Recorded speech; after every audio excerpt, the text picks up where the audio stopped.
السلام علیکم ناظرین کرام، نئی ویڈیو میں آپ کو خوش آمدید کہتے ہیں۔ رات کو عمر کوٹ سندھ کے اندر ہزاروں کی تعداد میں لوگ سڑکوں پر نکلے اور وہ اپنے مینڈیٹ کا پہرا دے رہے تھے۔ کبھی کسی نے تصور بھی نہیں کیا تھا اسلام آباد میں بیٹھ کر، لاہور میں بیٹھ کر، ایون کراچی، حیدرآباد کے اندر بیٹھ کر کہ عمر کوٹ سندھ کا دور دراز علاقہ جہاں پر ہندو اکثریت میں ہے، جہاں پر پینے کا صاف پانی میسر نہیں ہے، جہاں پر لوگوں کے پکے مکان نہیں ہیں، جہاں پر بجلی نہیں ہے اور خواتین بیچاری کم پڑھی لکھی ہیں، آدھے آدھے ہاتھ تک چوڑیاں پہنتی ہیں، روایتی لوگ ہیں، سادے پسماندہ غریب لوگ۔ رات کے وقت وہ سڑکوں پر نکلے اور انہوں نے کہا کہ ہمارا مینڈیٹ چھینا گیا ہے۔ یہ کبھی آپ نے سوچا تھا؟ یہ شعور کہاں سے آیا؟ کس نے دیا کہ عمر کوٹ کے لوگ اسلام آباد، لاہور، ملتان، کراچی، پشاور والوں سے بھی بڑی تعداد کے اندر ڈی سی دفتر کے باہر دھرنا دے کر بیٹھے ہوں کہ صاحب آپ نے ہمارا مینڈیٹ چوری کیا ہے، ہمارا بندہ جیتا ہوا تھا۔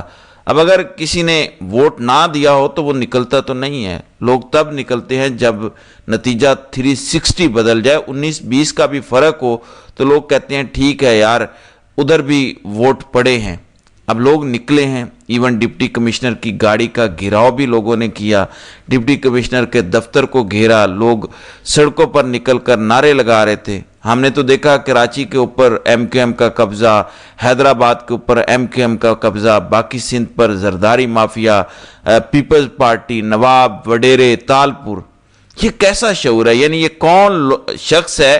اڈیالہ میں بند ہے، ملاقاتیں ہوتی نہیں ہیں، پیغام آتا نہیں ہے، لیکن لوگوں میں اتنا شعور آ چکا ہے کہ وہ آج گریبان کو پکڑتے ہیں کہ صاحب ہمارا ووٹ، ہمارا مینڈیٹ بڑا قیمتی ہے، ہماری امانت ہے۔ چند سالوں کے اندر لوگوں کو کس نے جمہوریت کے سبق پڑھا دیے؟ جو ڈکٹیٹرشپ اور وڈیرائزم جس کو وہ دھرم سمجھتے تھے، بڑے صاحب پیروں کو ہاتھ لگاؤ، نواب صاحب، سائیں، وہ کیا کہتے ہیں؟ سائیں تو سائیں، سائیں کا کتا بھی سائیں، سائیں کے کتوں کے پیروں کو بھی ہاتھ لگاؤ، یہ بھی سائیں ہے، یہ بھی وڈیرا ہے، یہ بھی ہمارا مالک ہے۔ تو آج لوگ بغاوت کر رہے ہیں، آج لوگ بول رہے ہیں، تو یہ تو شعور ہے۔ وہ بات نہیں ہے جیسے جنرل صاحب نے اپنے خطاب میں کہا تھا کہ فارورڈ ایز ریسیوڈ، کہ جو کچھ آ گیا اس کے پاس، ان کے پاس آپ نے وہی مان لیا۔ ایسا نہیں ہے، یہ ایک شعور ہے اور یہ ایک بہت بڑا انقلاب ہے۔ دوسری طرف علیمہ خان کے حوالے سے جو خبریں آ رہی ہیں، ایک تو علیمہ خان اور ان کی باقی بہنوں عمر ایوب، صاحبزادہ حامد رضا، ملک احمد بھچر اور دیگر لوگوں کو گرفتار کیا گیا۔ اس کے بعد ان کو جو قیدیوں والی گاڑی میں سوار کر کے لے گئے چکری انٹرچینج، وہاں پہ انہیں ایک ہوٹل کے اندر بند رکھا اور اس کے بعد انہیں چھوڑ دیا گیا۔ اس کے بعد جو پریس کانفرنس کی گئی علیمہ خان کی جانب سے، وہ بڑی سخت تھی۔ علیمہ خان کی جانب سے کہا گیا کہ اگر اس ملک کے اندر چیف جسٹس کے حکم پر عمل درآمد نہیں ہو سکتا تو چیف جسٹس کو پھر ہوش کے ناخن لینے چاہیے، ڈوب کے مر جانا چاہیے، اپنی نوکری چھوڑ دینی چاہیے۔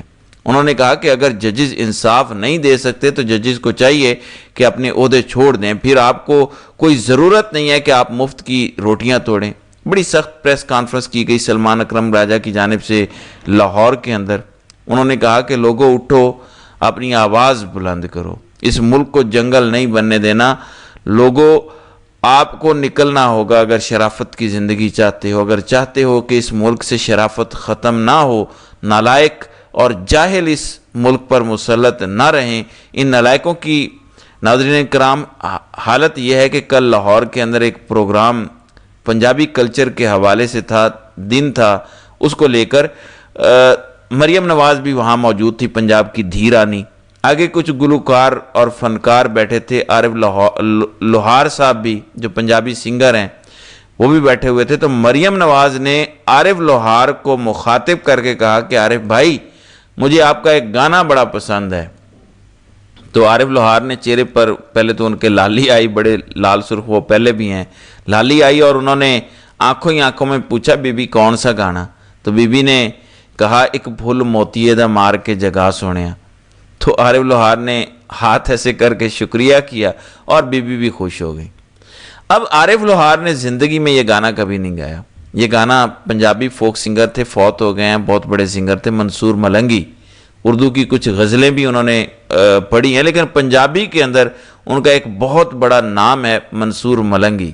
یہ ان کا گانا ہے اور عارف لوہار پر یہ انہوں نے چسپاں کر دیا. تو اندازہ کریں. تو سلمان اکرم راجہ نے کہا کہ اگر اس طرح کے جاہل اور نکمے آپ نہیں چاہتے کہ آپ پر مسلط ہوں تو پھر آپ کو اٹھنا ہوگا. عمر ایوب کی جانب سے بھی گفتگو کی گئی جب انہیں رہا کیا گیا. انہوں نے کہا کہ آج کا دن پاکستان کی عدلیہ پر چارج شیٹ ہے. ججز کے آرڈرز کو پنجاب پولیس اور انٹیلیجنس ایجنسیز ووٹ جوتے کی نوک پر رکھ کر پامال کر رہے ہیں. کرنل کے حکم پر ہمیں اڈیالہ کے باہر روک دیا گیا.